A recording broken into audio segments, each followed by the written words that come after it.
हमारे हनुमान। जय श्री कृष्णा। पवन तनय तुम एक आधारा,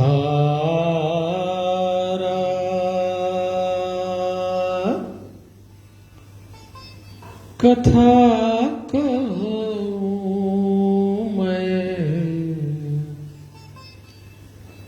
मति अनुसार।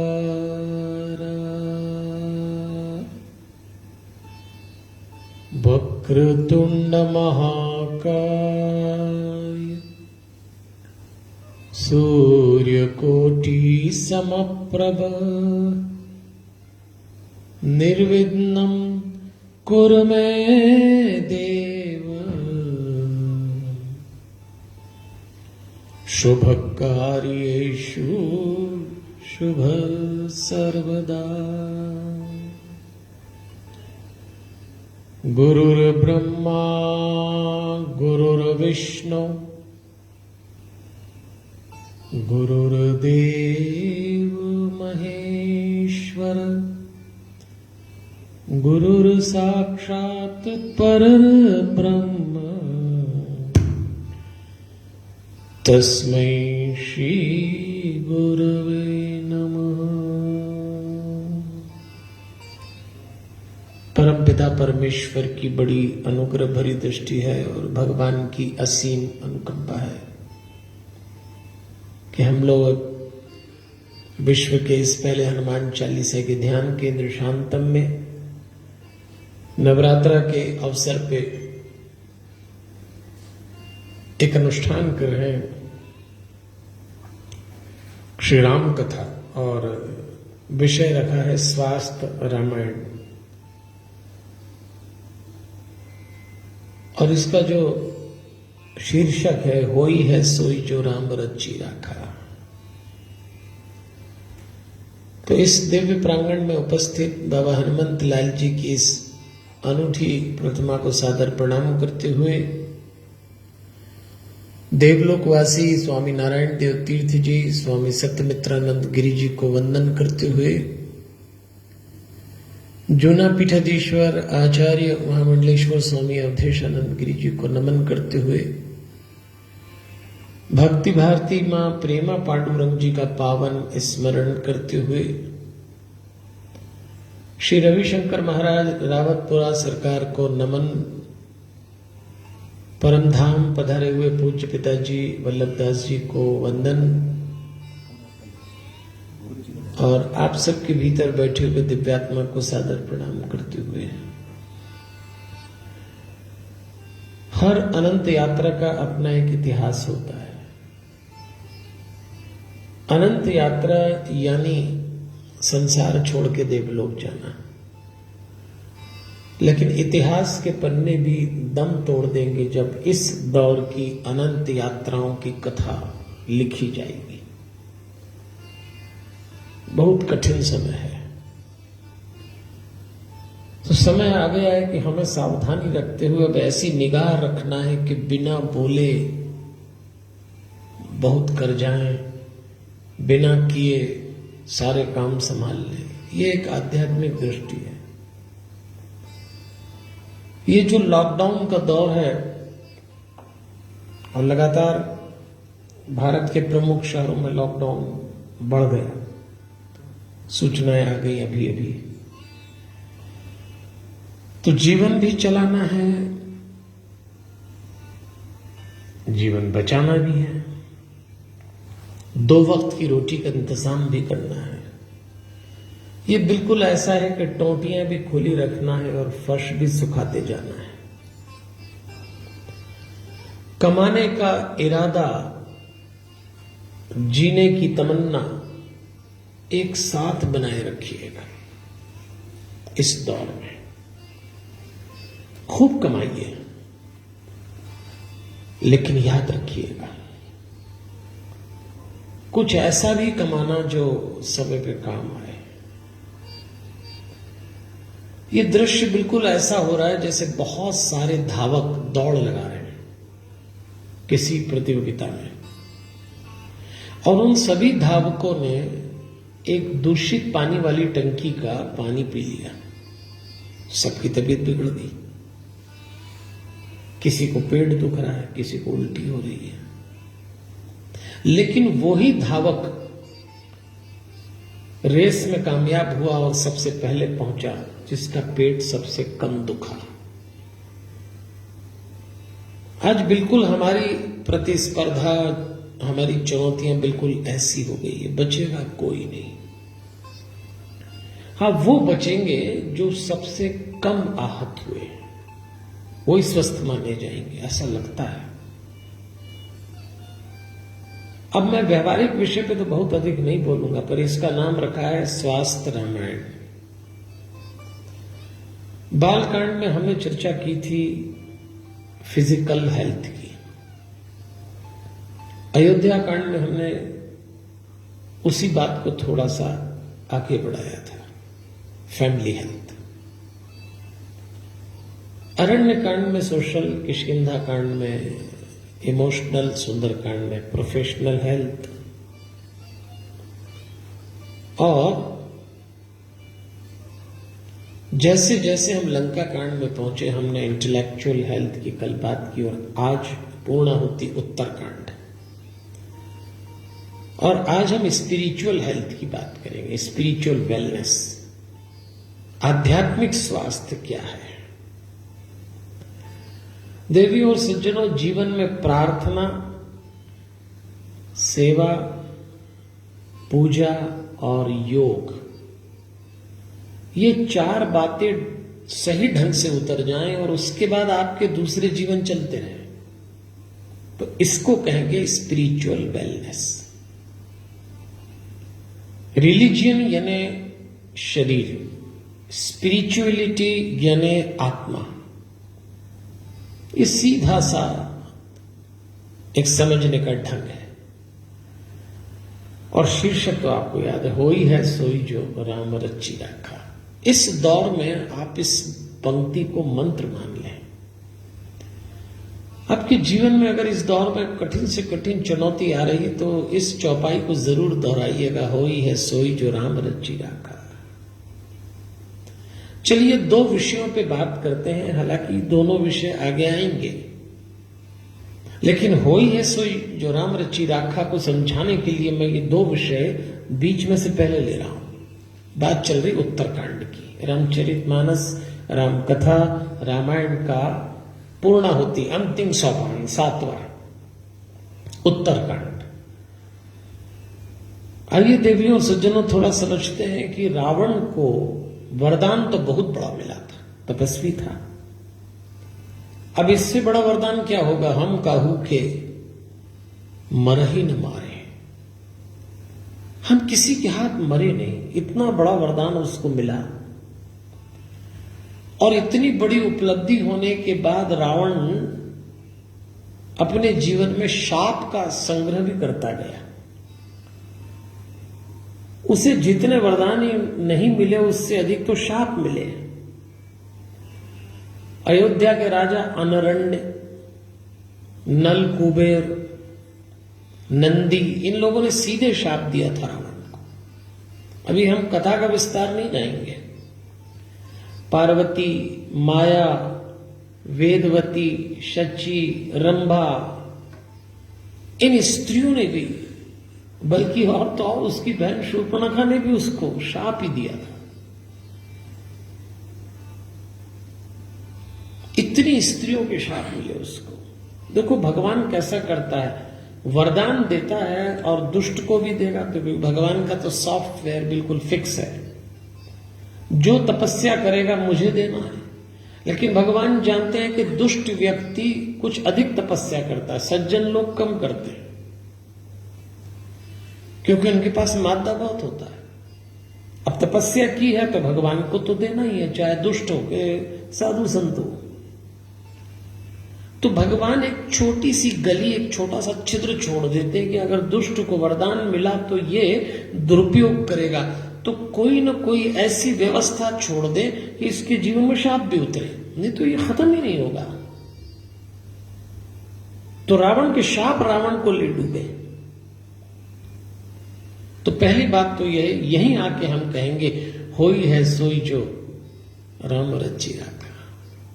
एक व्यक्ति को दुनिया का सबसे बड़ा वरदान मिल गया, उसके बाद भी शाप मिला, क्योंकि होई हुई सोई जो राम रची राखा। भगवान ने कुछ तय कर रखा है। पहली घटना यह है, आज की कथा में आगे आएगी पर मैंने अभी सुना दिया, क्योंकि मेरा आग्रह है कल से हम स्वास्थ्य रामायण के माध्यम से न भी मिले तो आपके दिल दिमाग में ये पंक्ति मंत्र की तरह रख लीजिए, हो ये सोई जो राम रची राखा। अब आज ही की कथा में एक प्रसंग आएगा। श्री राम सीता जी का त्याग करते हैं और ये दायित्व लक्ष्मण जी को सौंपते हैं कि तुम्हें इनको वन में छोड़ कर आना है। बड़े दुखी मन से लक्ष्मण छोड़ के जब लौटते हैं और रथ में बैठते हैं तो साथ में सुमंत भी गए थे, जो महामंत्री। लक्ष्मण जी को दुखी देखकर सुमंत ने कहा कि लक्ष्मण, आज मैं आपको एक बात बताता हूं। हालांकि आपके पिता दशरथ जी को यह बात मालूम थी और उन्होंने मुझे कहा था यह बात कभी किसी को न बताना, लेकिन आप बहुत दुखी हैं तो बताना चाहता हूं। आपके पिता को यह ज्ञात था कि राम अपने जीवन के उत्तरार्ध में अपनी पत्नी का वियोग फिर सहेगा और संतानों से दूर रहेगा। और ये बात दशरथ जी को किसने बताई? तो उन्होंने कहा यह बात दशरथ जी को दुर्वासा जी ने बताई। तो एक बार दशरथ जी वशिष्ठ जी के यहां गए, वहां दुर्वासा बैठे थे।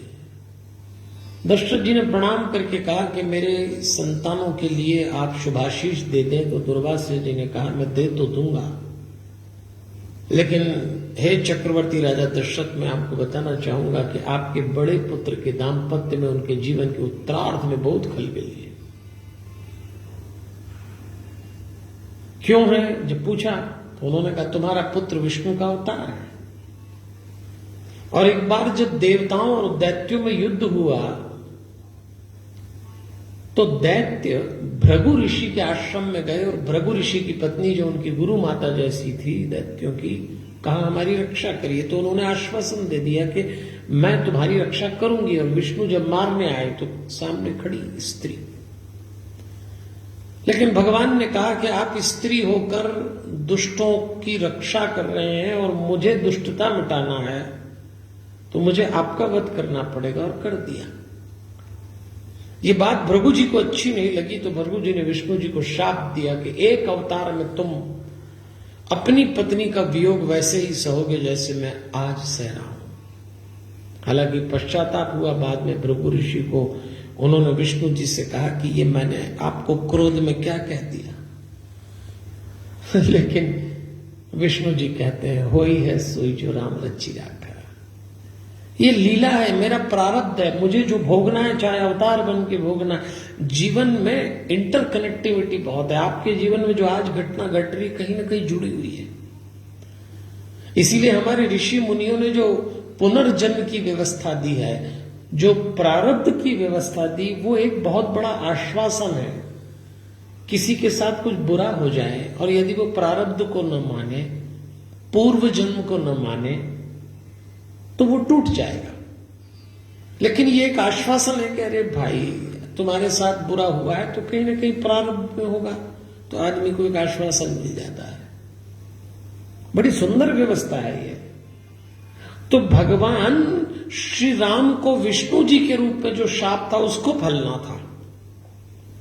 अच्छा, उत्तरकांड में भगवान की जो लीलाएं हैं उस पर अनेक सवाल खड़े होंगे, आपके मन में भी आएंगे, लेकिन यही हमें समझना है। तो देखिए, होई है सोई जो राम रची राखा। राम अपने उत्तरार्ध में अपनी अर्धांगिनी के साथ नहीं रह पाए और संतानों का जन्म वन में हुआ, वाल्मीकि के आश्रम में। तो मैं यही कहना चाहता हूं कि आज हमारे जीवन में कोई विपरीत घड़ी आ गई है, छोटा दुख टूटे, बड़ा आ जाए, मन का काम न हो, अपने लोगों के साथ परेशानी आ जाए, तो शांति से बैठ के कहना हम प्रयास तो पूरा करेंगे, पर होई है सोई जो राम रची राखा। और यही स्पिरिचुअल वेलनेस है। आप यदि अध्यात्म से जुड़ेंगे, यानी अपनी आत्मा से जुड़ेंगे। अध्यात्म का क्या अर्थ है? अगर आप अध्यात्म का अर्थ समझ जाएंगे तो स्पिरिचुअल वेलनेस भी समझ जाएंगे। अध्यात्म का अर्थ होता है आत्मा की निकटता। हम बने हैं 3 बातों से, शरीर, मन और आत्मा। जब आप शरीर से मन को क्रॉस करके आत्मा की ओर चलते हैं, उसी को स्पिरिचुअल वेलनेस कहते हैं। लेकिन हम लोग चूंकि ज्यादातर समय शरीर से ही चलते हैं, सारा खेल शरीर का है। अभी शरीर में बुद्धि है, दिमाग भी इसी में, मन तो है ही।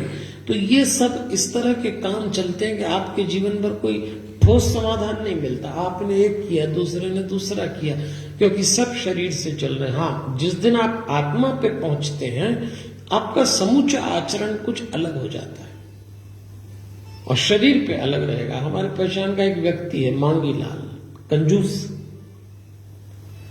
उसके घर में चूहों का उपद्रव, तो उसने एक पिंजरा लाया और विचार किया कि चूहों का इलाज करूंगा।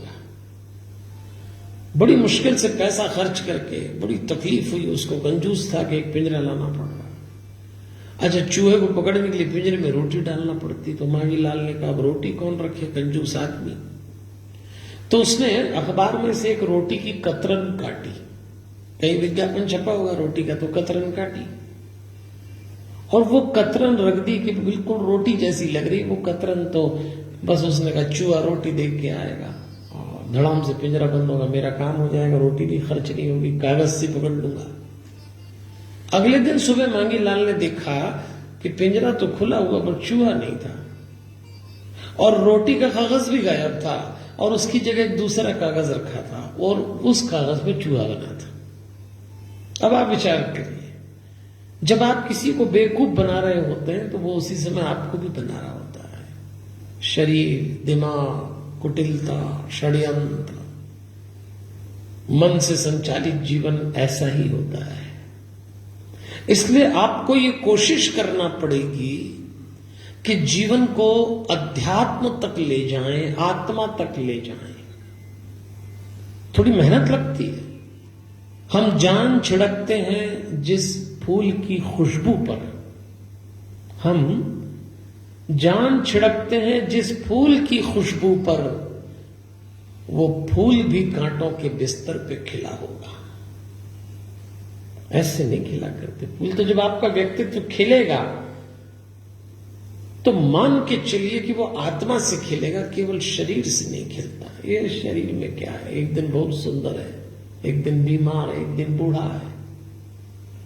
और इन दिनों तो आप शरीर की इतनी कहानियां सुन रहे होंगे, कैसे कैसे लाचार हो गए लोग। लेकिन घबराने और डरने का वक्त गया।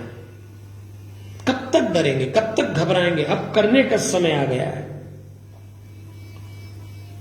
खूब कमाइए। मैं तो कहता हूं पूरी ताकत लगा के कमाना। अगर लॉकडाउन लग भी गया है तो जो भी तरीका मर्यादा के साथ, देश के दिशा निर्देश के साथ हो, वो जरूर करना। थक मत जाना। आप नाम, दाम, पद, प्रतिष्ठा कमा लें, खूब धन कमा ले, पर 3 बातें जरूर कमाना। स्वास्थ्य, शांति और परिवार, ये कमाइएगा। ऐसा ना हो इस दौर में आप इससे हाथ धो बैठे। हमारे देश में अभी भी लोग बहुत मेहनत कर रहे हैं और देख के लगता है पिछले कोरोना काल में कुछ लोगों की संपत्ति और बढ़ गई, कुछ की जितनी थी उतनी भी नहीं रही और बहुत सारे तो कमाने लायक भी नहीं रहे। लेकिन इसी देश में कुछ लोगों की संपत्ति बहुत बढ़ गई। तो मैं एक अनुरोध करूंगा, देशवासी धनवान हो बहुत अच्छी बात है, पर देश भी धनवान बने। अभी अंतर दिख रहा है। अभी देश निर्धन है। यदि आप टोटलिटी में हमारी कंट्री को आज देखें, हम बड़े लाचार हैं, मजबूर हैं, गरीब हैं। ऐसा लगता है पिछड़े हुए हैं, टूटे हुए से। तो कुछ देशवासी धनवान हो जाएं और देश निर्धन रह जाए, ऐसा काम मत करिए। हम और आप राम भक्त हैं, बाकी क्या कर रहे हैं छोड़िए, पर हम तो अच्छे से करें काम, खुद भी धनवान हो, देश के लिए कुछ करें देश के लिए, और राम जी से सीखें।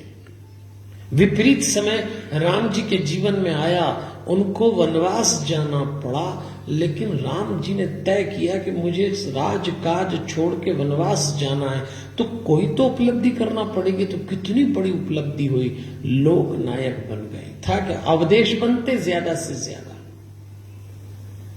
अगर राम महल में रह गए होते तो जिन राम को आज हम पूज रहे हैं वो राम है लोक नायक राम, वो हमारे राम हैं, वो प्रत्येक व्यक्ति के राम हैं। वो राजमहल से निकलने के बाद निषाद के, गुह के, केवट के, रीछ के, वानरों के, दुष्टों के, भीलों के और समाज के सबसे छोटे व्यक्ति के राम तब लोकनायक बने। अभाव में टूटे नहीं। और कोई होता तो सोचता वनवास मिल गया, अब क्या करें, कैसे 14 साल काटें, जैसे हमको वनवास मिला है। पहले 7 दिन का लॉकडाउन, फिर 9 दिन का, फिर 15 दिन का, हो गया सब चालू। काटो वनवास तो क्या टूट जाएंगे? सीखो राम से, कल राम जन्मोत्सव है। 12 बजे अभिजीत मुहूर्त में संकल्प लीजिए, हम राम की तरह वनवास के समय विपरीत काल में लोकनायक बनने की तैयारी करेंगे। आप सबको लोकनायक बनना है, ऐसा कोई क्रांति न करें, पर खुद को बचाएंगे, खुद की स्पिरिचुअल हेल्थ पे काम करेंगे, टूटेंगे नहीं, घबराएंगे नहीं, निराश नहीं होंगे, वक्त को कोसेंगे भी नहीं तो ये धीमा जहर है, ध्यान रखना। आपको पता भी नहीं लगेगा और आप कब डिप्रेशन में डूब जाएंगे। तो भविष्य के भय से मुक्ति पाए। चलिए कथा में चलते हैं। उत्तरकांड की कथा में एक विशेषता है। वाल्मीकि रामायण और तुलसी रामायण में जो भेद है वो कई जगह बड़ा रोचक हो जाता है। वाल्मीकि रामायण में उत्तरकांड का आरंभ रावण की कथा से होता है, और जो कथा रावण की यहां आई है तुलसी रामायण में बालकांड के आरंभ में होता है। शायद तुलसी को लगा कि पहले मैं रावण रूपी अंधकार को दिखाऊं, फिर श्री राम रूपी प्रकाश को लाऊंगा, क्योंकि तुलसी ने जिस काल में राम कथा लिखी वो काल चुनौती का काल था। वाल्मीकि जी ने जिस काल में रामायण लिखी वो समकालीन थे। तो वो श्रेष्ठ मनुष्य बनाते जा रहे थे राम को वाल्मीकि जी, और ये परमात्मा बनाए जा रहे थे तुलसीदास जी। उस समय जरूरत भी कुछ दृश्यों की ऐसी थी, इसलिए तुलसीदास जी ने गठन भी ऐसा ही किया। राम जी ने ऋषि मुनि बैठे हुए थे तो प्रश्न पूछा। राज तिलक हो चुका था राम जी का। अपने राजमहल में ऋषि मुनियों को इकट्ठा करके उनसे सत्संग करना राम जी का स्वभाव था। तो राम जी ने पूछा अगस्त जी से, वशिष्ठ जी बैठे हैं, सप्त ऋषि बैठे हैं, कि आप एक बात बताइए, ये इंद्रजीत, ये रावण, ये कुंभकर्ण जिनको मैं पराजित करके आ रहा हूं, ये ऐसे हुए कैसे? अब कथा शुरू होती है और रावण से शुरू होती है कि सुकेश नाम के एक दैत्य के 3 बेटे थे, माल्यवान, सुमाली और माली। तीनों बड़े दुष्ट थे। भगवान विष्णु ने देवताओं के पक्ष में युद्ध किया तो माली मारा गया। सुमाली और माल्यवन लंका छोड़ के इधर उधर भागे, लंका हथिया ली थी इन्होंने। तो सुमाली ने विचार किया कि ऐसे तो रक्ष संस्कृति समाप्त हो जाएगी। बड़ा कुटिल था, तो उसने दिमाग लड़ाया कि ऋषि संस्कृति और रक्ष संस्कृति का यदि मेल करा दूं और उससे जो संतान पैदा होगी वो होगी अनूठी, और फिर हम देवत्व को समाप्त करेंगे। तो सुमाली ने अपनी बेटी केकसी को विश्रवा मुनि के पास भेजा, जो पुलस्त ऋषि की संतान थे। विष्णुवत थोड़े कभी कभी आचरण से कमजोर पड़ जाते थे कि एक सी ने आकर्षित किया, उन्होंने विवाह कर लिया। एक विवाह पहले हो चुका जिससे वैश्रवण नाम का एक पुत्र पैदा हुआ जो बाद में कुबेर बना, देवताओं का धनपति। अब विश्वा मुनि का एक बेटा पहले से केकसी से विवाह, हरिओम, और जब विवाह हुआ तो एक संतान पैदा हुई। 10 सिर थे उसके, दशग्रीव नाम रखा, दशानन भी कहते। बालक बड़ा प्रतिभाशाली। उसकी मां और नाना उससे कहते कि जैसे तेरे सौतेले भाई के पास पुष्पक विमान है, लंका जैसी दिव्य नगरी है, तेरे पास भी होना चाहिए। बाल मन में आप बचपन से जो बीज भर देंगे ना, वो फिर उसका तो अंकुरण होके रहता है, फिर क्या दिक्कत। एक दिन पुष्पक विमान में बैठकर कुबेर अपने पिता के आश्रम में आया तो दशग्रीव ने देखा और अपने भाई से कहा कि मैं आप जैसा बनना चाहता हूं। भाई ने समझाया कि देखो, तुम जो भी बनना चाहो पर गलत काम बिल्कुल मत करना। और मैंने सुना है आजकल तुम कुछ आक्रमण करते हो, कुछ ठीक आचरण नहीं करते। तो दशग्रीव कहता मेरा इरादा तो शंकर को पाने का है। तो उन्होंने कहा भाई रास्ता ठीक अपनाना, शंकर को समझते क्या हो, मुझे देख रहे हो। एक बार मैं कैलाश गया, शंकर जी को प्रसन्न किया, वो प्रकट हुए तो पास में पार्वती जी खड़ी। मैंने अचानक पार्वती जी पर दृष्टि डाली और मेरे मन में कुछ ऐसा भाव आया कि मुझे शाप दे दिया पार्वती जी ने। मेरे दोनों नेत्र खराब हो गए। वो तो भगवान की बात में कृपा हुई तो मेरा दायां नेत्र आज भी खराब है, बाएं से काम चला रहा हूं। कुबेर सुंदर नहीं है। जिनके पास बहुत धन होता है वो सौंदर्य के तरीके अपनाते हैं। आवश्यक नहीं कि वो सुंदर हो, लेकिन धन के पास सुंदर बनाने के तरीके होते हैं। कुबेर सुंदर नहीं था। रावण अपनी तैयारी में चला, उसने कहा ये सब मैं नहीं जानता, और अपने भाई पे आक्रमण करके सब छीन लिया। लंबी कथा है, मैं संक्षेप में सुना रहा हूं ताकि हम समझ सकें इस बात को कि राम ने ये सवाल क्यों पूछा। कैसे अव्यवस्था, महामारी, कैसे समय विपरीत हो जाता है। रावण का समय ऐसा ही था जैसे आज है। और एक दिन रावण घूमते घूमते जा रहा था, कैलाश के पास से निकला तो उसने विचार किया चलो कुछ उठापटक करते हैं। तो दोनों हाथ डाल के नीचे कैलाश ही हिला दिया। शिवजी पार्वती जी के साथ बैठे थे, पैर का अंगूठा दबाया तो कैलाश पर्वत नीचे आया और उस पर्वत के नीचे रावण के दोनों हाथ दब गए। अब चिल्लाया, इतना चिल्लाया, भगवान की याचना की। तब शिव प्रकट होकर कहते हैं देख तू बड़ा बलवान है और तू इतना चिल्लाया कि तेरे रोने से, संस्कृत में रोने को राव भी कहते हैं, तेरे राव से सब कांप गए, सब घबरा गए तेरे राव से। तस्मात तुम रावणो नामना राजन भविष्यसि।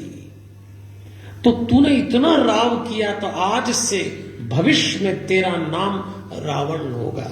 तो दशग्रीव रावण बन गए ऐसे, जो खुद भी रोए और दूसरों को भी रुलाए, उसको रावण कहते हैं।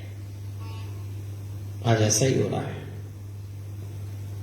रावण लौट के आ गया। अब तो रावण ने तपस्या करके वरदान प्राप्त कर लिया था, लेकिन जो रावण सबको जीत चुका, चारों दिक्पाल को, यम, वरुण, कुबेर, इंद्र, वो 2 लोगों से पराजित हुआ। हो ये सोई जो राम रची राखा। कार्तवीर्य अर्जुन और वानर राज बाली, इन दोनों ने रावण को हराया था। एक बात याद रखना, बड़े से बड़ा आदमी कहीं न कहीं हार जाता है। ये मत समझना कि हम सब कर लेंगे। लेकिन इन दोनों से हारने के बाद छूटा नहीं। सहस्त्रार्जुन ने तो बंदी बना के रख लिया था रावण को, विश्व विजेता। तो रावण के दादा पुलस्त्य ऋषि आए, उन्होंने सहस्त्रार्जुन से कहा मेरा पोता छोड़ दो। ये दादा लोग अपने पोते पोती का, ये नाना लोग अपने नाती नातिन का गलत पक्ष लेकर बिगाड़ते भी हैं। पुलस्त्य जी ने रावण को छुड़वा दिया। और यही बाली के साथ हुआ। बाली की बगल में दबा था, रावण ने क्षमा मांगी तो बाली ने भी छोड़ दिया। रावण जब किसी से हारता, कमजोर होता तो नीचे गर्दन करके बैठ, इन दोनों के सामने नीचे गर्दन करके बैठ गया। एक बात याद रखना, दुष्ट आदमी यदि नीचे गर्दन करके बैठे तो भी सावधान रहना, ये जो सिर नीचे किए बैठे हैं, ये जो सिर नीचे किए बैठे हैं, न जाने कितनों की जान लिए बैठे हैं। ये भले लोग थोड़ी होते हैं। बस फिर क्या था, रावण को सब मिल गया, अब तो मरेगा कैसे, कौन मारेगा? तब राम आए। अब राम जी ने कथा सुन रहे, राम जी अगस्त्य जी कथा सुना रहे। अब राम जी ने एक सवाल पूछा अगस्त्य जी से कि एक बात बताइए, मुझे हनुमान के बारे में बताइए। अगस्त्य जी अब हनुमान जी की कथा सुना रहे। तुलसीदास जी ने रावण कथा के बाद राम कथा सुनाई, वाल्मीकि जी ने रावण कथा के बाद हनुमान कथा सुनवाई। ये वही अगस्त्य जी हैं जिन्होंने शिव जी को राम कथा सुनाई थी, और वही अगस्त्य जी आज राम जी को हनुमान कथा सुना रहे हैं।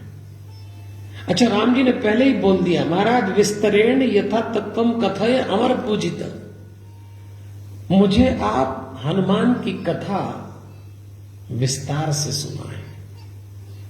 राम जी का मन हुआ, मैं अपने भगत की कथा सुनना चाहता हूं।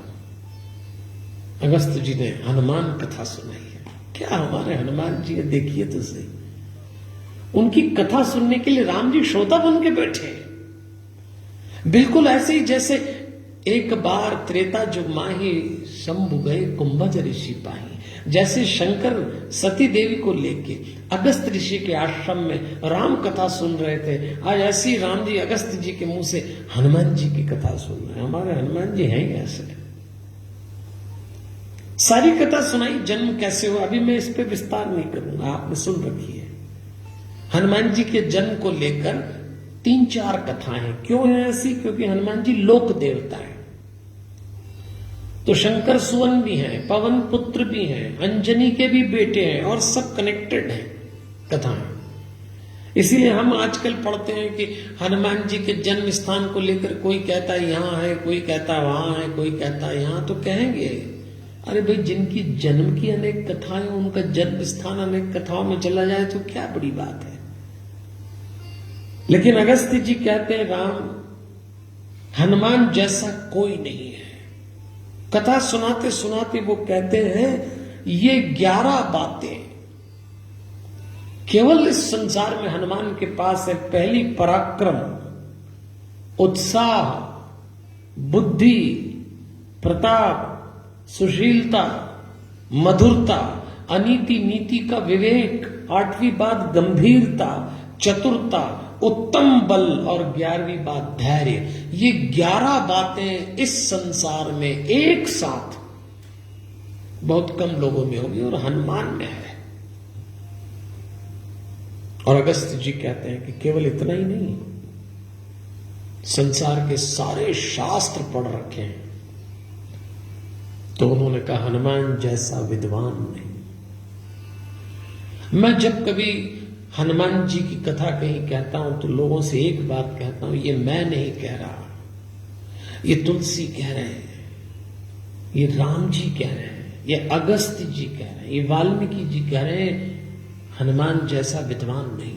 तो हनुमान जी को आप पत्थर पे सिंदूर लपेटी हुई मूर्ति मान लेना, ऐसी भूल न करना। आप हनुमान जी को राम जी की सेना का एक बंदर मान ले, ये भी गलती मत करना।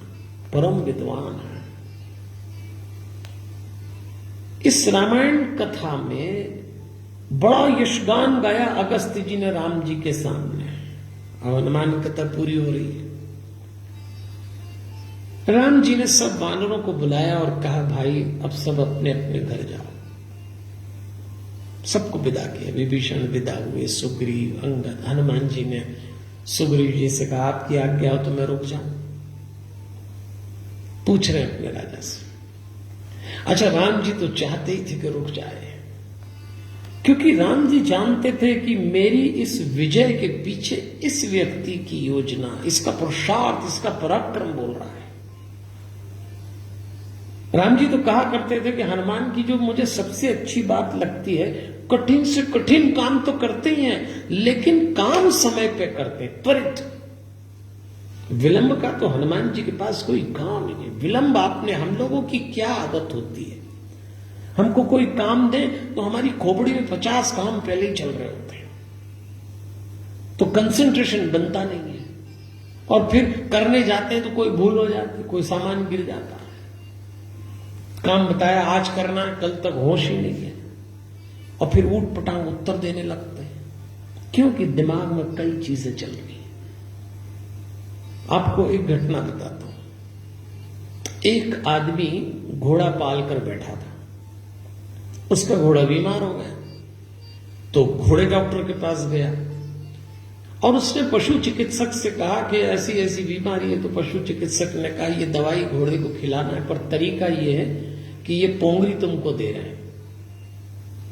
एक बांस की पोंगरी थी जो अंदर से पोली थी।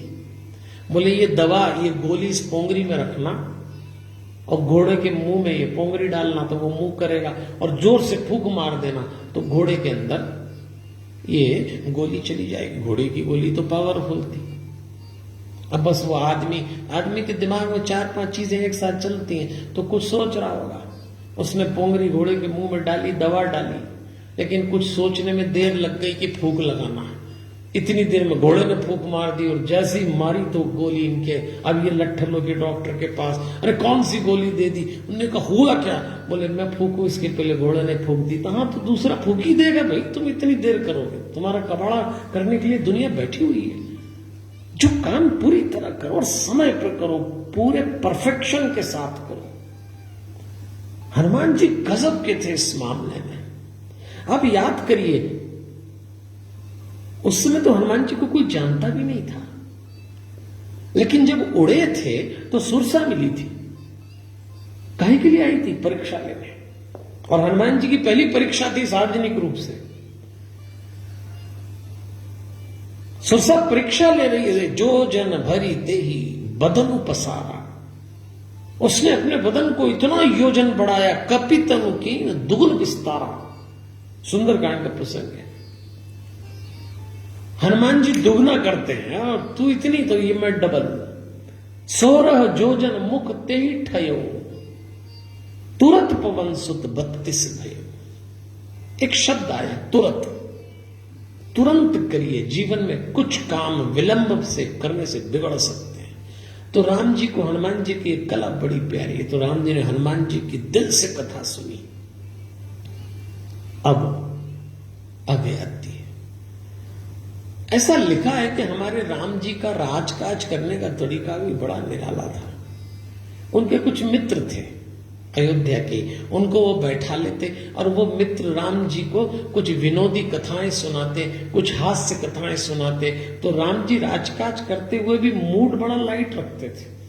आजकल तो हमारे राजाओं को इतना टेंशन है, इनकी आंखें धस गई, काले से हो गए, इतना तनाव दबाव। पर राम जी पूरी मस्ती से कथाएं सुनते। और राम जी के जो मित्र थे, एक का नाम था विजय, मधुमत्त, काश्यप, मंगल, कुल, स्वराज, काली, भद्र, सुमागध, ये भगवान के मित्र लोग थे।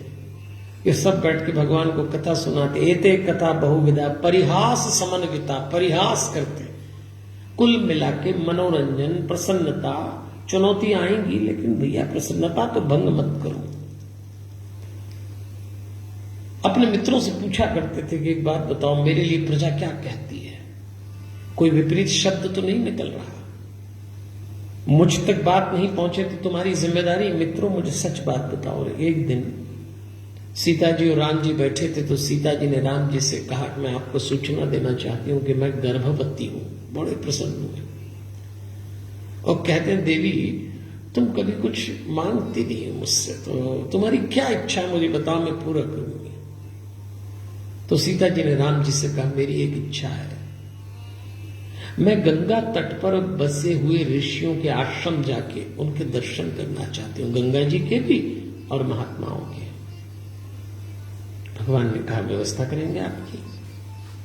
भगवान के मित्रों ने भगवान को सूचना दी कि बाकी सब तो ठीक है, पर एक लोक आलोचना हो रही है।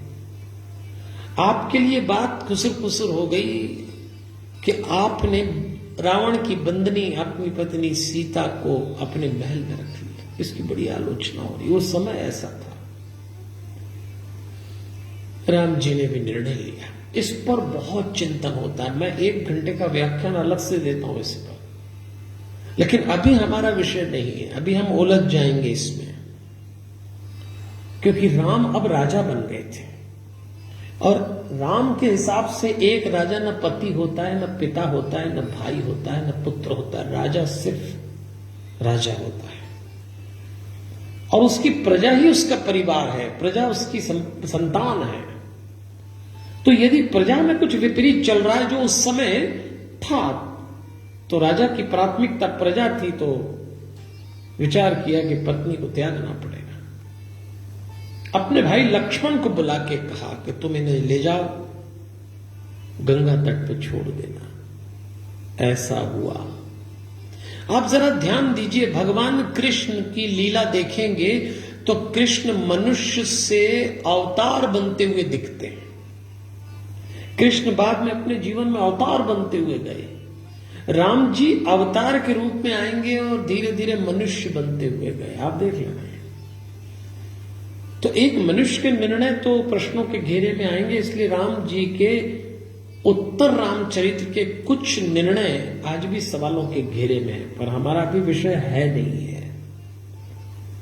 लक्ष्मण जी ने कठोर हृदय रखकर सीता जी को वन में छोड़ा और जब सीता जी को उन्होंने सूचना दी कि माता जी, निर्णय यह हुआ है कि आप त्याग दी गई हैं और मैं आपको यहां छोड़ने आया हूं, सोचते रहे। तब सीता जी कहती हैं, अगर राम जी का यही निर्णय है तो मैं उनके साथ हूं। मया च परिहर्तव्यम त्वम ही में परमागति है। उन्हें यदि अपयश मिल रहा है तो मेरा भी कर्तव्य है कि मैं उसको दूर करूं। ये सीता के शब्द थे। ये वही सीता है जब सुंदरकांड में हनुमान जी को मिली तो उन्होंने हनुमान जी से राम जी को लेकर उल्हाना दिया था, और वो उल्हाना ये था, कोमल चित कृपाल रघुराई, कपि के हेतु धरी निठुराई। राम जी का चित्त कोमल है, फिर वो इतने निष्ठुर कैसे हो गई? ये बात सीता जी ने उस समय अशोक वाटिका में हनुमान जी से कही। आज लक्ष्मण जी से कह सकती थी कि ये तो क्या किया, कठोर चित्त का काम है, पर आज नहीं बोला। आज तो ये बोला, अगर उन्होंने निर्णय लिया है तो उनके कर्तव्य पालन में मैं भी भूमिका निभाऊंगी। सीता अद्भुत थी। सीता और राम की सहमति थी। देखो, इसको मनुष्य के रूप में देखोगे तो अनेक आलोचना है, भगवान के रूप में देखोगे तो लीला है, क्योंकि सब कुछ कनेक्टेड है। शाप लगा है तो पत्नी का त्याग होना ही है। हम लोगों के जीवन में प्रारब्ध चलता है, इसलिए आप कई लोग इस जन्म में बहुत अच्छे अच्छे काम करते हैं, अच्छा उनके साथ उल्टा सीधा हो जाता है तो वो कहते हैं हमने कभी किसी का बुरा किया नहीं, हमारे साथ हुआ। हाँ तो होगा, क्योंकि चला आ रहा है।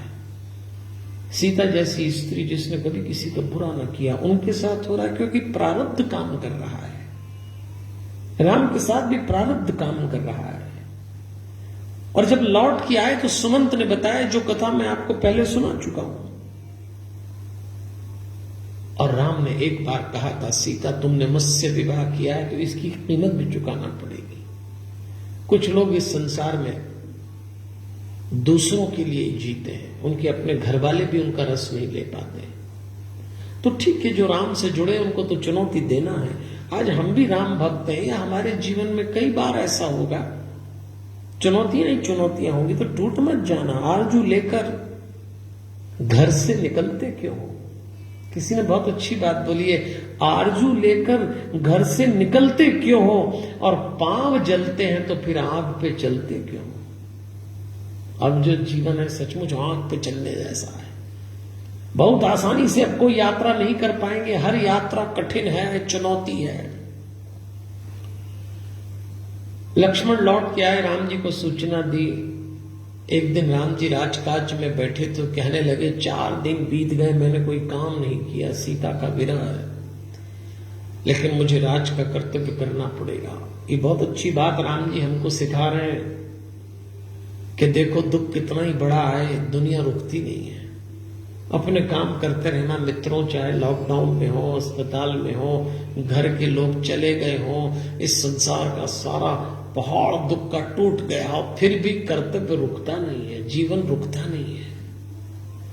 राम जी ने लक्ष्मण से कहा मुझे राजकाज चलाना होगा। राजा नृग और राजा नेमी की कथा सुनाते और उसी समय लक्ष्मण जी ने बाहर देखा एक श्वान भौंक रहा था, तो पूछा क्या बात है? तो उसने मनुष्य की वाणी में कहा मैं राम जी से मिलना चाहता हूं। तो राम जी ने कहा लाओ भाई, क्या बात है? उस श्वान ने राम जी से कहा कि आप मेरे मस्तक पे रक्त देख रहे हैं? हाँ, राम जी ने कहा किसने मारा तुमको? तो उस श्वान ने, उस कुत्ते ने कहा कि सर्वार्थ सिद्ध नाम का एक भिक्षुक है, उसने क्रोध में मेरे ऊपर प्रहार किया तो मेरे मस्तक से रक्त निकल रहा है, आप उसको दंड दीजिए। श्री राम ने कहा बुलाओ वही सर्वार्थ सिद्ध भिक्षुक को। उसको बुलाया, पूछा आपने इसको मारा? उसने कहा मारा। क्यों मारा? बोले मैं भिक्षा के लिए जा रहा था, ये मार्ग में बैठा, सुना नहीं तो मुझे क्रोध आ गया, और मैं मानता हूं कि एक भिक्षुक को क्रोध नहीं आना चाहिए, मैंने किया तो गलत, तो आप जो दंड देंगे। तो राम जी ने पूछा इस श्वान से ही पूछो कि भाई तू कहे वो दंड दे देते हैं, वो मान रहा है कि मुझसे अपराध हुआ। श्वान ने जो दंड बोला वो सुन के सब चौंक गए, लक्ष्मण जी भी चौंक गए। उसने दंड ये कहा कालंजर मठ का प्रधान बना दो, इसको आप महंत बना दो।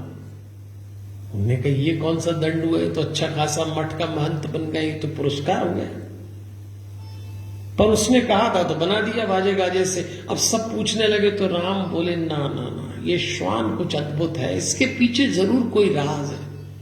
तो श्वान से पूछा बताओ क्या बात है, ऐसा क्यों कहा तुमने उसको क्यों ऐसा कालंजर मठ का महंत बनवा दिया? तो उसने कहा इसलिए बनवा दिया कि पिछले जन्म में कालंजर मठ का महंत मैं था, तो अब इस जन्म में कुत्ता बना। अरे उन्होंने कहा ये क्या बात हुई? तब उसने कहा हाँ, जो महंत होता है, जो किसी धार्मिक स्थान का प्रमुख होता है, उसको अपना आचरण बड़ा दिव्य रखना पड़ता है, सुरक्षित रखना पड़ता है, चरित्र बचा के चलना पड़ता है, वाणी में सत्यता हो, कर्म में ओज हो, बहुत सारे काम करो, तब आप किसी धार्मिक स्थान के प्रमुख हो सकते हैं। और मैं भी था, मैंने सारे आचरण किए, उसके बाद भी मैं श्वान बना, तो मैं चाहता हूं ये महंत बने, तो ये पक्का आचरण से गिरेगा तो इसकी और बुरी दुर्गति होगी। और कहते कहते श्वान ने राम जी से कहा तस्मात् सर्वास्यस्थासु कौलम पत्य न कार्येत, मठाधीश का पद कभी नहीं ग्रहण करना चाहिए। अभी जितने मठाधीश हैं, ये राम कथा का ये प्रसंग सुनते हैं तो चिंतित हो जाते हैं। हाँ, तो मठ कभी नहीं, ये जितने धार्मिक स्थल या आश्रम के प्रमुख है यही जानते हैं, सब तवे बैठे, कोई आसान काम है आश्रम चलाना। तो ये उस श्वान ने कहा था, है तो कठिन काम। ऐसे राम जी सब काम करते हैं। देखो भैया, शक्तिशाली से शक्तिशाली मनुष्य भी अगर अपनी शक्ति का दुरुपयोग करे तो पतन होगा। रूस के राजा जार का एक मंत्री हुआ करता था, उसका नाम था रासपुतिन। कहते हैं संसार की सारी दिव्य शक्तियां रासपुतिन के पास थी, सारी दिव्य शक्ति, इतना शक्तिमान था वो, और उसने दिव्य शक्तियों का दुरुपयोग शुरू किया। अब आप देखना, वही जो रावण ने किया।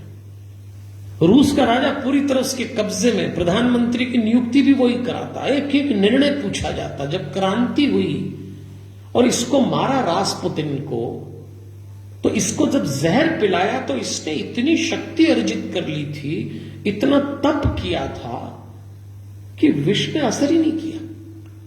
और इतना खतरनाक विष दिया गया था उसको कि 500 लोग उस विष पी को मर सके। अगर वो विष 500 लोगों को पिला दे तो 500 लोग मर जाएं, अकेला ये बचा गया। देखिए शक्ति की ताकत। और जब उसको बांध के फेंका, उसके शरीर में जहर था और उसको बांध के फेंक दिया, तो कहते हैं उसकी जब लाश मिली तो रस्सी खुली हुई थी, यानी उसने 2 घंटे में रस्सी भी खोल ली, उसके बाद मरा, क्योंकि शक्ति बहुत आ गई थी पर दुरुपयोग किया था। रावण इसीलिए मारा गया। राम ने उस श्वान की बात सुन ली और राम ने भी सोचा कि समर्थ व्यक्ति अपनी शक्तियों का दुरुपयोग करेगा तो फिर दंड मिलता है। अपने भाइयों के साथ राम काज करते, राम करही भ्रातन पर प्रीति, नाना भांति सिखावही नीति। अपने भाइयों में बहुत प्रेम करते थे, कई ढंग से उनको नीति सिखाते थे। और एक दिन राम जी को सूचना मिली कि कुछ महात्मा लोग आए हैं, च्यवन ऋषि, और उन्होंने कहा है लवणासुर नाम का असुर बहुत परेशान कर रहा है। तो भगवान ने शत्रुघ्न से कहा तुम्हें दायित्व देता हूं, जाओ, तुम्हें मधुबन का राजा बनाता हूं। शत्रुघ्न युद्ध करते हैं, लवणासुर को मारते हैं, मधुबन के राजा बन जाते हैं। जब शत्रुघ्न जा रहे थे तो मार्ग में वाल्मीकि जी के आश्रम में रुके, और जिस रात शत्रुघ्न वहां रुके उसी रात सीता जी को 2 पुत्र हुए। 2 सुत सुंदर सीता जाए, लव कुश वेद पुराण न गाए। 2 पुत्र जुड़वा थे, पर कुश पहले पैदा हुए, लव बाद में हुए। कहते लव कुश है, पर है वो कुश लव, कुश बड़े थे। वाल्मीकि जी ने दोनों को रामायण का पाठ कराया, सिखाया। एक प्रसंग और राम जी के साथ विवादास्पद हो जाता है, मतभेद है उसमें शंभू को वध का, पर अभी हम इन सबको नहीं छूते। फिर राम जी ने विचार किया कि राजसूय यज्ञ करूं। राजसूय यज्ञ में अनेक राजाओं पे आक्रमण भी करना पड़ सकता है, बहुत लोग मारे जा सकते हैं। तो भाई लोग इकट्ठे हुए। राम जी कोई भी बड़ा निर्णय लेते तो भाइयों से पूछ के लेते। तो भाइयों में भरत ने कहा भैया वैसे ही सब लोग पराजित हैं आपसे, अब राजसूय यज्ञ करके एक तमगा लगा के क्या फायदा, करना है तो अश्वमेध यज्ञ कर लीजिए। कई लोगों का नुकसान करके हमें क्या लाभ है, बहुत सारे लोग मृत्यु के ग्रास हो जाएंगे। राम जी को भरत की बात ठीक लगी। तो राम जी ने कहा भरत तुम भले मेरे छोटे भाइयों पर बात बहुत अच्छे करी है। तब राम जी ने एक सूत्र दिया, बाला नाम तु शुभम वाक्यम ग्राह्यम लक्ष्मण पूर्वज। छोटे भाई, अपने से उम्र से छोटे लोग भी यदि कोई सलाह ऐसी दे जो उचित हो तो बड़े लोगों को मान लेना चाहिए। बाला नाम जो शुभम वाक्यम ग्राह्य लक्ष्मण पूर्वज। सचमुच राम जी बड़े मर्यादा पुरुषोत्तम थे, इसलिए उनके लिए लिखा गया है ज्ञान गिरा गोतीत अज माया मन गुण पार, सोई सच्चिदानंद घन कर नर चरित उदार। एक शब्द लिखा है नर चरित उदार। जो राम ज्ञान में, वाणी में और इंद्रियों में परे हैं, जो राम माया गुण और गुण के पार हैं, वो नर की लीला कर रहे हैं। अवतार होके भी नर लीला कर रहे हैं। और हमको एक बात सिखा रहे हैं कि यदि मैं भगवान बन के मनुष्य बन सकता हूं तो तुम मनुष्य बन के भगवान क्यों नहीं बन सकते? तुम्हारे अंदर भी वो गुण आ सकते। तो हम इसको रिवर्स कर लें। जो को राम जी ज्ञान, वाणी और इंद्रियों से परे हैं और नर की लीला कर रहे हैं, तो हम लोग नर रहते हुए भी इन 3 गुणों से परे जा सकते हैं। और इसी का नाम स्पिरिचुअल वेल्थ है, इसी का नाम, यही स्पिरिचुअल वेलनेस है। इसको आप स्वीकार करिए। आपके भीतर वो सब है जो राम जी के भीतर है, वो नर बन गए। तो क्यों ना हम भी मनुष्य जीवन मिलाए तो इन श्रेष्ठताओं को अपनाएं, और हम ऐसा कर सकते हैं। शत्रुघ्न जी जब लौट के आए तो उन्होंने लव और कुश के मुंह से जो कथा सुनी तो राम जी से कहा कि ये 2 बालक बहुत अच्छी रामायण की कथा करते हैं। राम जी ने जब उन दोनों के मुंह से कथा सुनी तो राम जी समझ गए कि ये मेरे पुत्र हैं, इनका वाल्मीकि ने लालन पालन किया। उन्होंने बताया हमारे गुरु वाल्मीकि जी की लिखी हुई रामायण, इसमें 24,000 श्लोक हैं और 100 उपाख्यान है।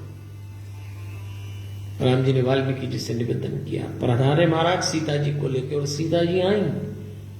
पर बस यही राम ने कहा सीता ये सब लोग चाहते हैं तुम परीक्षा दो। सीता भरी सभा में कहती है कि परीक्षा तो देती हूं मैं। हे पृथ्वी मां, यदि मैंने कभी किसी पर पुरुष का चिंतन किया तो मुझे पाप लगे और न किया हो, सब लोग सोचने लगे अब सीता क्या बोलेंगी, तो कहते हैं आप मुझे स्वीकार कर लो। तथा में माधवी देवी विवरम दामोदरी। पृथ्वी फटी, पृथ्वी देवी सिंहासन लेके निकली और अपनी गोदी में सीता को लेके देखते ही देखते चली गई। किसी ने सोचा भी नहीं था कि सीता जी ऐसा अपनी पृथ्वी मां से कहेंगे। राम देखे, राम दौड़े जब तक तो समा गई, राम आवेश में आ गए। श्री राम कहते हैं पृथ्वी देवी मैं आपका दामाद हूं, जामाता हूं, अपनी पुत्री को ऐसे नहीं ले जा सकते, मेरी पत्नी है, आपको लौटाना होगा नहीं तो मैं युद्ध करूंगा। तब ब्रह्मा जी प्रकट हुए, कहते महाराज अब इस नल लीला को समेटिए, वैकुंठ सूना है, चलिए। राम जी को याद दिलाते हैं ब्रह्मा जी, लीला समेटने का समय आ गया महाराज चलिए। और राम जी सोचते हैं बहुत नल लीला करी। और ये जो बाद के प्रसंग है इसमें इतने सवाल खड़े हो गए, पर राम जी भी सोचते हैं मैं किसको क्या जवाब दूं, किसी को अपने अमल का हिसाब क्या देते। अमल मतलब जो कुछ उन्होंने किया, तो किसी को अपने अमल का हिसाब क्या देते। सवाल ही सारे गलत थे, जवाब क्या देते। आप क्या जवाब पूछेंगे राम जी से। एक उत्तर ये मिलेगा भाई ये तो लीला है, दूसरा प्रारब्ध का योग है, तीसरा मैं मनुष्य हूं तो हो सकता है मुझ में भी कुछ आचरण ऐसे हो जाएं। और राम जी ने तय किया एक दिन, इसको राम जी का दूसरा वनवास कहते हैं। एक वनवास तो जब राजा बनने वाले थे तब उनके जीवन में आया, और दूसरा वनवास जब वो राजा बन चुके थे तब उनके जीवन में आया। 2 बार वनवास हुआ। राम जी ने बैठे हुए विचार चल रहा है और उसी समय उनको सूचना मिली एक व्यक्ति आपसे मिलना चाहता है। कौन है? भेजो। मुनि के रूप में तपस्वी आया। उस व्यक्ति ने कहा कि मैं आपसे एकांत में बात करना चाहता हूं, मैं ब्रह्मा का पुत्र काल हूं, और शर्त यह है कि जब मैं आपसे बात करूं तो उस समय कोई हमारी बात न सुने, और यदि कोई अंदर प्रवेश करता है और हमारी बात सुन लेता है तो आपको उसको त्याग करना पड़ेगा, मृत्यु दंड देना पड़ेगा। राम जी ने लक्ष्मण से कहा तुम खड़े हो द्वार पे, मैं आवश्यक बात कर रहा हूं, किसी का प्रवेश न हो। काल ने राम जी को सूचना दी, ब्रह्मा जी ने भेजा है, समय आ गया आपका, आपको चलना है महाराज, वैकुंठ सुना है। राम जी से तो काल ने बातचीत की तो हम सब ने सुन ली, पर काल हम सब से भी बातचीत करके ले जाता है, पर हमको सुना ही नहीं देता, तो लगता अचानक उठा ले। अचानक नहीं उठाता, पूरे कायदे से आके बातचीत करता है। यदि आप योग साधें, बराबर प्राणायाम करें, तो अपनी अंतिम सांस के पहले आप भी काल जो आपसे बात कर रहा है सुन सकेंगे। ये व्यवस्था है, इसको कहते हैं आध्यात्मिक स्वास्थ्य, स्पिरिचुअल वेलनेस। आज का विषय है ये। जो लोग आत्मा पर टिक जाते हैं, काल उनसे बड़े सम्मान से जाता है। और उसी समय द्वार पर दुर्वासा ऋषि आ गए और उन्होंने कहा मैं तत्काल राम से मिलना चाहता हूं। लक्ष्मण जी ने कहा थोड़ी प्रतीक्षा करेंगे। इतने में तो उन्होंने कहा शाप दे दूंगा, ये सब भस्म कर दूंगा। लक्ष्मण जी को लगा अनेकों का नुकसान हो, इससे मेरा ही हो जाए। लक्ष्मण जी अंदर गए, सूचना दी। भगवान ने कहा तुरंत बुलाओ दुर्वासा जी को।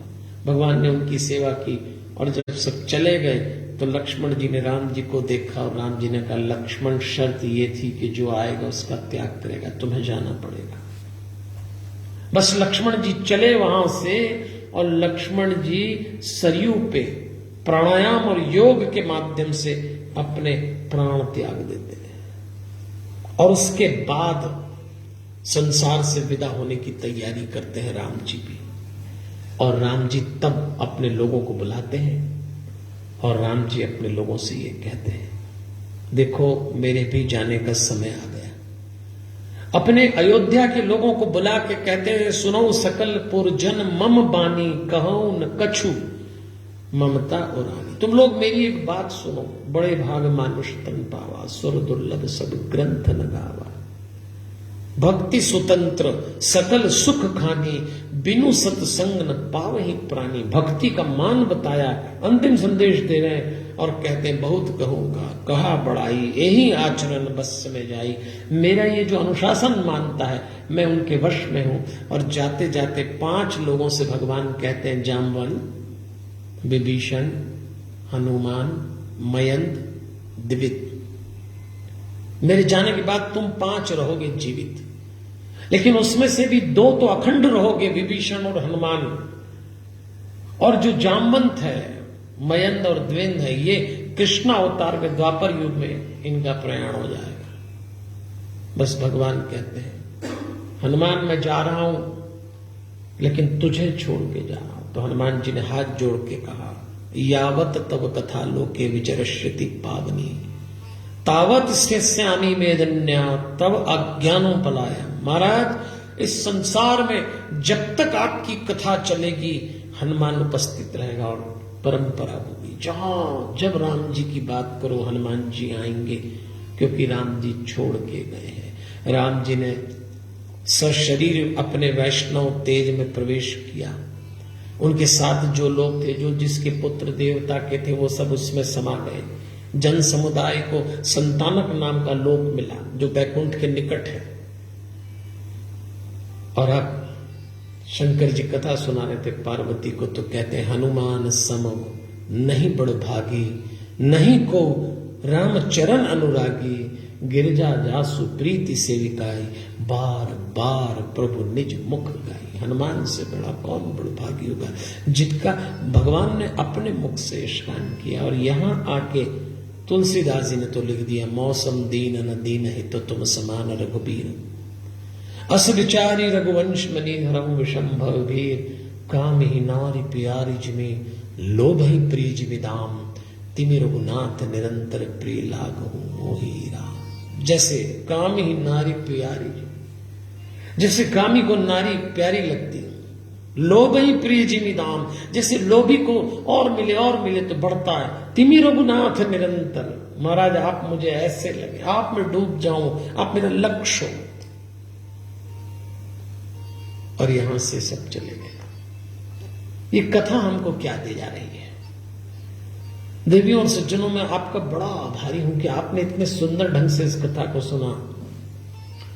भिलाई के महापौर देवेंद्र यादव जी, इंदौर के दीपक महेश्वरी जी, रामविलास राठी जी, नरेंद्र सिंगल जी, इंदौर से, नागपुर के शिव अग्रवाल जी, श्रीमती शिवाली अग्रवाल नागपुर, कोटा के रघुनंदन अग्रवाल ठप्पा जी, रायपुर के रामनिवास अग्रवाल जी, धनबाद के स्वप्निल मिश्रा जी, इलाहाबाद के विवेक शर्मा जी, रीवा के अनुपम तिवारी जी, बिलासपुर से देवेंद्र कुमार गांगुली जी, कोटा से अशोक बाहेती जी, संजय पुंडरिक जी, कोटा से कृष्णा मित्तल जी, दिल्ली से, शाहजहांपुर से श्रीमती आकांक्षा जी, भिलाई से सुनील बदुल्ला कोटिया जी, हर्षवर्धन जी जोधपुर, रमेश रोहा जी उज्जैन। ऐसे कई लोग जो इस कथा के यजमान बने, उनका आभार व्यक्त कर रहा हूं।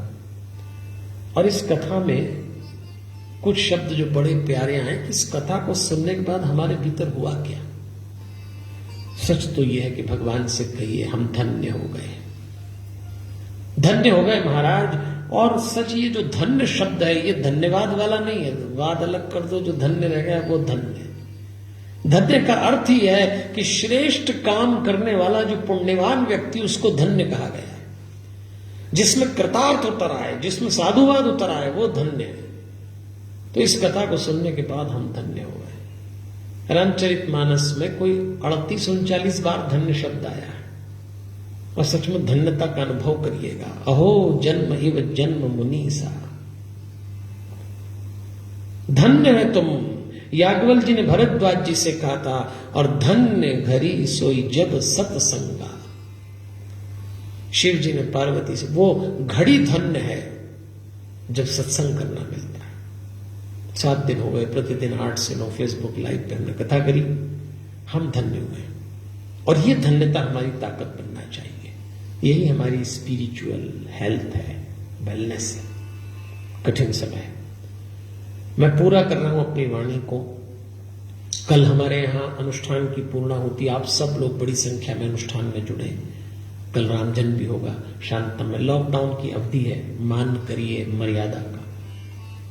शासन प्रशासन ने जो दिशा निर्देश दिए हैं उनको सम्मान से मानिए, प्रसन्नता से मानिए। हमारी रक्षा के लिए मास्क पहनिए, सोशल डिस्टेंसिंग रखिए, स्वच्छता रखिए। भगवान आपकी रक्षा करेंगे। बड़ी सुंदर कथा समाप्त हुई है, आपने सुनी। मैं आपका आभार व्यक्त करता हूं। समय पूरा हो रहा है। आज मैंने थोड़ा सा समय आपका अधिक लिया। पूर्णाहुति का दिन है। परमात्मा से प्रार्थना है मेरे जीवन में जो जो भी सुख आए हैं वो सब आपके जीवन में आए, और मेरे जीवन में जो जो भी दुख आए हैं वो एक भी आपके जीवन में ना आए। फिर मिलेंगे। दुनिया बड़ी है पर गोल है। कुछ न कुछ अनुष्ठान अवश्य करेंगे और हमारी और आपकी भेंट होती रहेगी। अभी आज्ञा दीजिएगा। हमारे हनुमान। जय श्री कृष्ण।